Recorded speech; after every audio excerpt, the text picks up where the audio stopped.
Welcome back to our YouTube channel. Again and again and again. Ciao. So ako na naman ulit kasi magluluto na naman ako ulit ng aming ulam. As usual, nasa trabaho na naman yung aking asawa. So, ako ay nasa bahay at magluluto ng ulam. Dahil pag uwi niyo mamaya, kakain niyo ng lunch. Bago siya magtrabaho ulit sa Starbucks naman. So, meron siyang nabili last week na baboy. Nagsili yata ito eh. Meron siyang buto-buto. So, yung iba, ginawa niya sisig. And then, tsaka yung binagoong ang baboy na napanood nyo sa previous na video namin. Ito naman ngayon, yung natira is gagawin ko naman kare-kare. Pero, ang lalagyan natin ng gulay is yung parang kahawig lang siya ng pechay, and then yung Baguio beans kasi ang mahal kasi ng gulay dito sa Germany. Yung kangkong dito na ilang peraso lang, nasa 2 euro something daw yun, so nasa mga 100 plus na siya. Eh sa Pinas, alam ko nabibili mo lang yun ng 15 or 20 pesos, mga ganon, or 25 ganyan. Yung sitaw din dito, ang mahal-mahal. So kaysa bumili kami ng ganong mahal, edi yung medyo hawig na lang na gulay yung pwede naman gamitin. So, ipe-prepare ko lang yung mga kakailanganin natin para ako'y makapag-start ng magluto. Ayan naman. Aga ko nag-isip extra para maluto ko to agad at makakain siya. Para naman bago siya pumasok sa trabaho is busog siya dito. I-crash yung magtatrabaho ko. So, meron ako dito yung mga binili ko sa Pinas. Itong kare-kare. So, yun ako tapos mag-amasal. Pero gusto kong makaluto agad para makakain siya ng lunch. Kasi mamaya, mga 10 na uwi na yung kawawa ng puto nila makakain. So, babalik ako ulit mamaya. So, guys, nakapag-iwan ako ng sibuyas and then ng bawang. Naiyak na naman ako sa sibuyas na to. And then, gulay. Ang gulay lang na ilalagay ko is yung natira kong Baguio beans. Last time na luto ako ng ginili na nilagyan ko nito. At saka itong gulay na nabili namin sa supermarket. Na para siyang pechay. Kasi ang gulay natin dito sa Germany is ang mahal-mahal niya.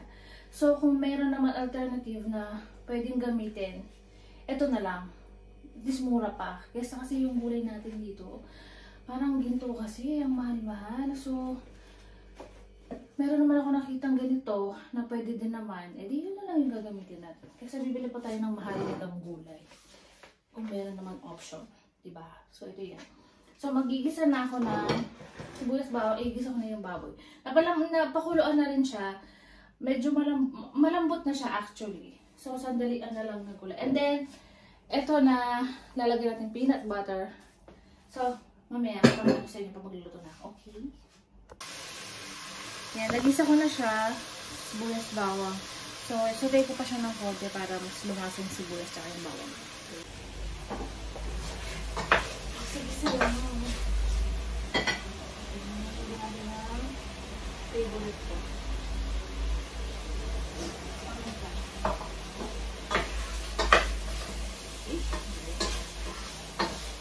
Kunti lang talaga, di ba nakita nyo? Ito naman yung stock natin, pork stock ba rin? Pork stock. Ito yung isasabaw natin. Para mas maluwag yun.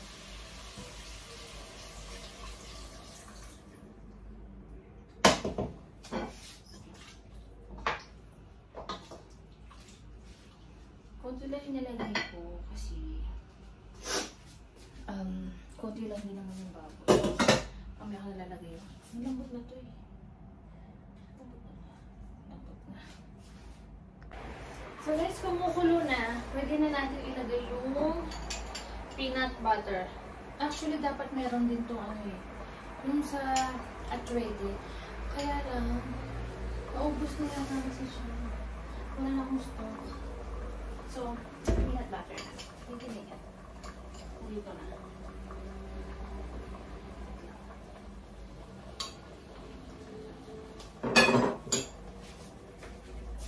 Guys, nalagay ko na yung peanut butter. Ayan.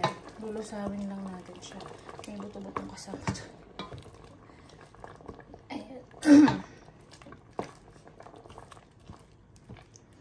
Napapakulang ko na lang ng extra yung gulay. Ayaw kasi para hindi siya na-overcook. Nung matagal kasi yung pakulo nung napakulo ko pa yung baboy, tapos nasabay na yung gulay. Na-overcook siya. Nasa-separate ko na lang siya. Ibabanch lang natin sa mainit na tubig. Okay. Tinikman ko sa lap. So, itong buto-buto na to, hindi ko kasi siya agad nilagay kasi para hindi siya mahirap haluin. Eh, since kumulo naman na siya, tapos nilagay ko na din yung peanut butter, isasama ko na to. Kaya dito may mga naman-laman pa kasi dito. Ayan. Tulog na lang.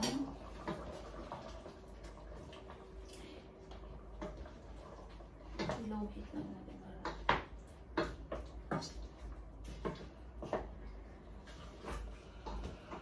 Mas masarap to kung yung talagang tuwalya yung nilalagay, yung yung kare-kare. Tuwalya ng baka. Ano ba? Oo. Ayun talaga masarap na ito. Kare-kare.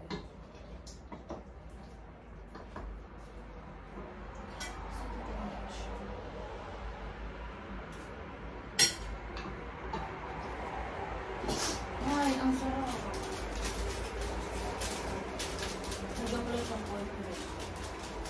Ito pala.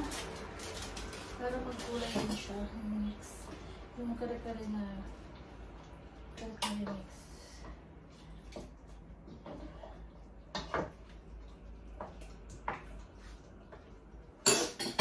So, sino po nakikita? Kamintan, nakakainis. So, habang pinapakuluan ko yan, mamaya ko kasi na.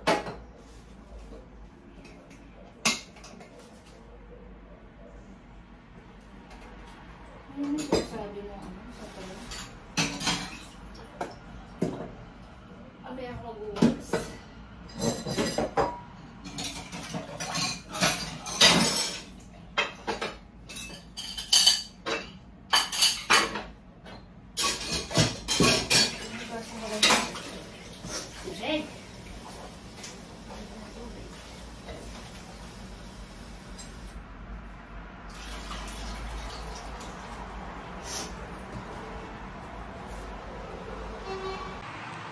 So, ito yung ito yung gulay na pinapakuluan ko ng separate.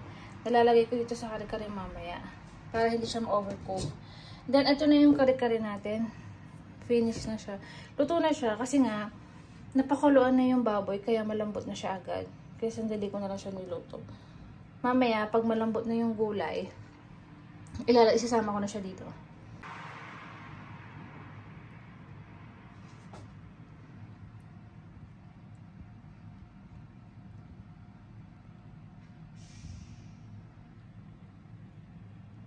Guys, malambot na yung gulay natin. Isasama ko na lang siya dun sa baboy. Okay. Yung kare-kare natin, hinalo ko na lang yan kasi since dalawa lang naman kami ng asawa kong kakain yan, tsaka hindi naman yung paghanda, kailangan maarte. Ayan na siya. So, hintayin na lang natin again ulit ang masarap kong asawa at itatanong ko sa kanya kung pasado naman ba ulit. So guys, luto na yung kare-kare. Yan. Hindi ko na yan, ginandahan ng itsura. Kasi dalawa lang naman kami, tsaka konti lang naman kasi. Hindi naman siya panghanda. So, hindi ko na kailangan ng effort. Kare-karehan lang naman to. Kasi syempre, yung gulay natin, hindi talaga yun yung nilalagay sa typical na kare-kare. Pero, at least, diba? So, antayin natin ulit dumating yung masarap at mapogi kong asawa. Charot. At awin ko sa kanya, ulit kung pasado na naman ba yung ating luto. So, mamaya, pagdating nga, video siya. Bye! So guys, ito na yung niluto kong kare-kare at nandito na si Chef, yung masarap kong asawa. Hello mga kamay-pre, hello guys. Ayos na sinabi ng asawa ko ah. Huwag ka naman kunwari. Sarap sa pakin. Love you. Love you more. So ngayon, dahil Tikimin. nagluto yung asawa ko ng kare-kare. Kare-kare. Kare-kare. Kare-karehan. So ngayon guys, titikman na natin. Siyempre, upo muna ako sa maliit kong upuan. Turuan niya yan. Aba na ng buko mga kamay-pre. Yung si tatay. Tay, kain na. Siyempre, of course, bago ako kumakain, tinitikman Lagi yan yung una tinitikman sa bao. Sarap ah. Hindi nga. Oh, manyaman nga. Sabi nga sa Kapampangan, manyaman. Manyaman, Kenny. Ang wala lang alam niyo mga my friend is, Talong. hindi yung talong, yung ano, pero masarap siya yung peres mga my friend. Sabi ko, mahal dito yung mga gulay. So, kung mayroong alternative, Sarap niya. yun na lang yung ilalagay natin. Talagang sa kare-kare nagpapasarap talaga din yung Peanut butter. yung peanut butter niya, talagang lasang-lasa yung peanut butter niya mga my friend. Kasi di ba dito ang gulay natin sa Pinas mahal. Oh. So, kung meron talagang Be, alam mo yung kulang nito? Baste. Alam mo yun. Yung gustong-gusto ng mga tao pag may kare-kare. Bagoong! Yun. Oo nga. Tanga ko lang. Talagang sa ako may pagkatanga. Hindi. Pero sa totoo lang mga my friend, mga guys, hindi masarap magluto talaga si Vanessa ng kare-kare. Yan ang pinakaano niya, kare-kare, kaldereta, at saka yung mga Adobo, lutong sinigang, giniling na may patatas. Pork adobo, beef giniling na may patatas. Yan masarap siya magluto talaga. Pero ang kulang lang niya. Bagoong. Kukunin ko na lang. Pero masarap siya mga my friend. So mga my friend, kain na tayo. Kainan na. So, pasado na naman. Oh, pasado sugo sa 10. Itan mo naman. Saya nagmamakawa yung asawa ko my friend. Bibigyan ko na siya ng Vanessa got 10 points for today. Thank you so much sa kare-kare. Salamat. So hanggang dito na lang mga my friend. Kakain ako dahil yung asawa ko is nangangalay na. Siya nang nag-video. At thank you sa suporta ng asawa ko dahil kahit na nasa part-time ako nagtatrabaho, siya naman pag nagluto siya, binibidyo niya ngayon. So may time siya magano. Kaya sabi, nagtutulungan talaga kami. So hanggang dito na lang rin. Shoutout sa mga pamilya ko dyan. Lahat sa mga pamilya ko. Bye-bye. Ingat palagi. At sa mga my friend. Bye-bye. Love you. God bless.